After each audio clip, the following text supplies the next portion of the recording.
নিরামিষ দিনে এই রকম রেসিপি হলে খুব ভালো হয়। আজকে আমি বানাচ্ছি ছানার ডালনা, আর সেই রেসিপিটাই বন্ধুরা তোমাদের সাথে শেয়ার করছি। তা নমস্কার বন্ধুরা, সকলকে শিবপ্লাস ফ্যামিলি ব্লগে স্বাগত জানিয়ে আজকে আমি ছানার ডালনার রেসিপি কীভাবে করব সবটাই তোমাদেরকে শেয়ার করব। তো দেখো বন্ধুরা, আমি তার জন্য আলু নিয়ে নিয়েছি। আমি এটা আলু দিয়ে বানাবো। তো বন্ধুরা, তোমরা আমার সাথে থেকো, পাশে থেকো। আর নতুন বন্ধু যদি হয়ে থাকো, তোমরা আমার চ্যানেলটি সাবস্ক্রাইব করে বরাবরের জন্য থেকে যেও, তাহলে আমি যখন যা ভিডিও আপলোড করব তোমরা দেখতে পাবে।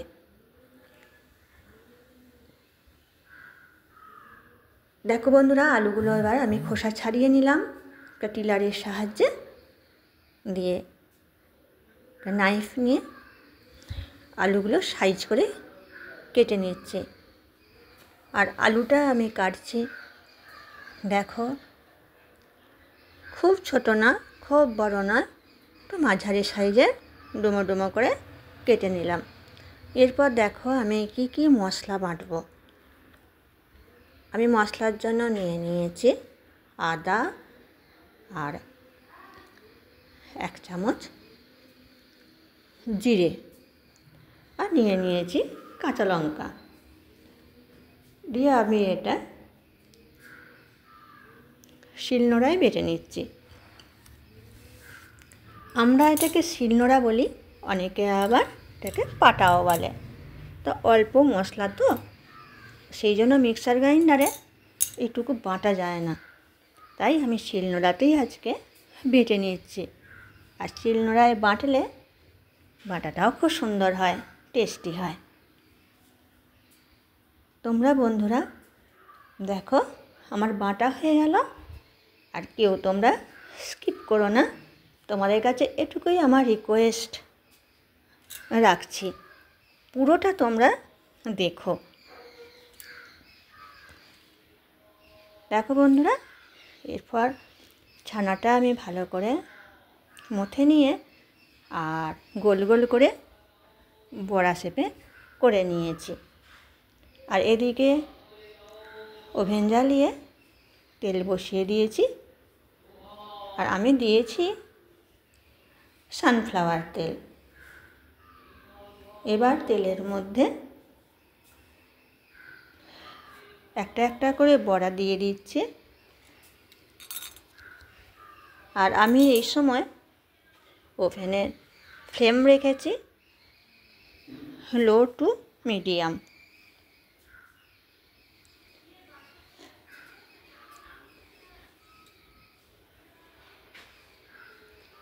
কারণ বেশি যদি ফ্লেম থাকে তাহলে তাড়াতাড়ি ভাজা হয়ে যাবে ঠিকই, কিন্তু পুড়ে যাবে, কালো হয়ে যাবে।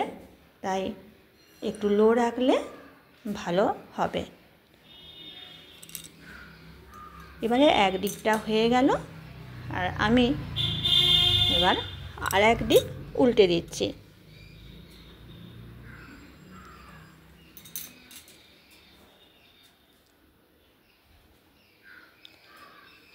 আর বন্ধুরা, পুরো প্রসেসটা দেখাতে গেলে তো একটু সময় লাগেই, তাই না বলো?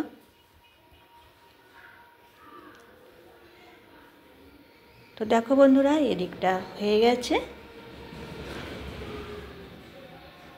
এবার আমি এক এক করে বড়াগুলো তুলে নিচ্ছি।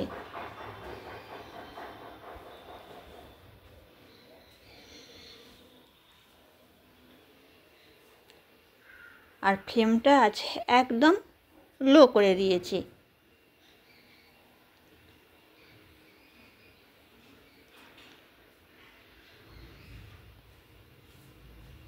তো দেখো বন্ধুরা, এই যে তেলটা আছে এই তেলের মধ্যে আমার আরও কিছু বড়া আছে, সেগুলো দিয়ে দিচ্ছি।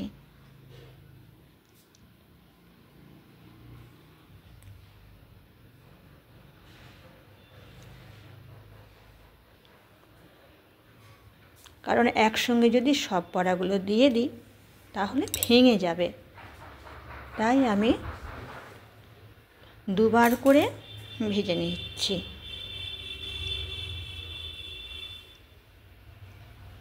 দেখো বন্ধুরা, আমার এগুলোও হয়ে গেল, এবার তুলে নিচ্ছি।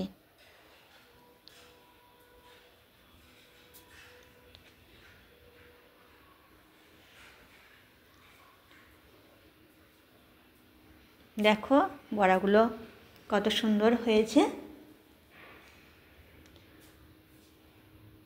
আর কড়াইয়ের মধ্যে এখনও কিছুটা তেল রয়ে গেছে, আর তার মধ্যেই আমি দিয়ে দিলাম আর একটু তেল।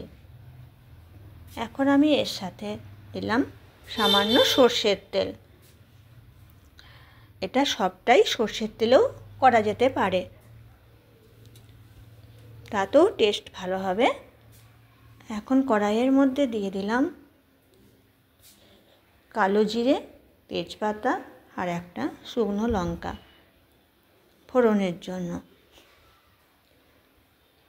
এরপর দিয়ে দিলাম আলুটা আমি ধুয়ে নিয়েছি।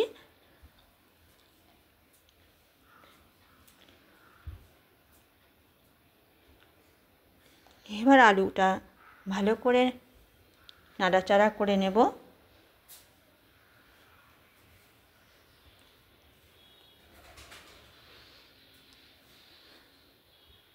তো দেখো বন্ধুরা, আমি সঙ্গে সঙ্গে লবণ দিচ্ছি না, কারণ সঙ্গে সঙ্গে যদি লবণ দেওয়া হয় আরও খানিকটা জল কেটে যায়, তাই একটু ভাজা হয়ে যাওয়ার পর লবণ দেব।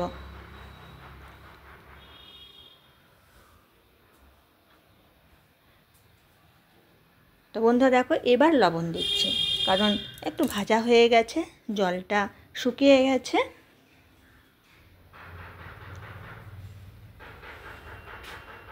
দিয়ে দিচ্ছি হলুদ, আর আমি তো মশলা বেটে রেখেছি সেই মশলাটা দিয়ে দিলাম, আদা, জিরে আর কাঁচা লঙ্কা। কাঁচা লঙ্কাগুলো তেমন ঝাল নেই, তাই একটু সামান্য লাল লঙ্কার গুঁড়ো দিয়ে দিলাম।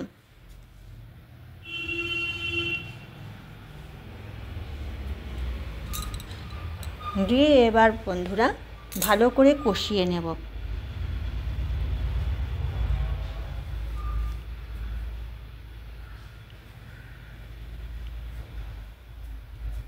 তা দেখো বন্ধুরা, এখন আমার কষানো চলছে।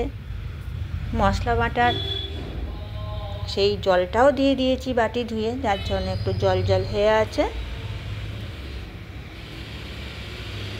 দিয়ে দিলাম মিষ্টির জন্য চিনি, আর মিষ্টি দিলে স্বাদের ব্যালেন্স হয়, টেস্ট খুব ভালো হয়। তাই মিষ্টিটা যে যার প্রয়োজন মতো দিয়ে নিলেই হবে। ঝাল, মিষ্টি, নুন সবাই তো একরকম খায় না, তাই যে যার মতো দিয়ে নিলেই হবে। দেখো বন্ধুরা, আমার কিন্তু কষানো হয়ে গেছে, আর এখন দিয়ে দিলাম গরম জল, কারণ গরম জল দিলে খুব সুন্দর আলুগুলো সিদ্ধ হয়ে যায়, একদম নরম তুলতুলে হয়ে যায়। তাই আমি গরম জল দিয়ে দিলাম। এরপর একটা ঢাকা দিয়ে দেব মিনিট 5-7 জন্য। ঢাকা দিয়ে দিলাম। তা মিনিট 5-7 পর ফিরে এলাম বন্ধুরা। এবার দেখবো আলুটা কতটা সিদ্ধ হয়েছে। আর আলু সিদ্ধ হয়ে গেলে তারপর আমি বড়াগুলো দেবো।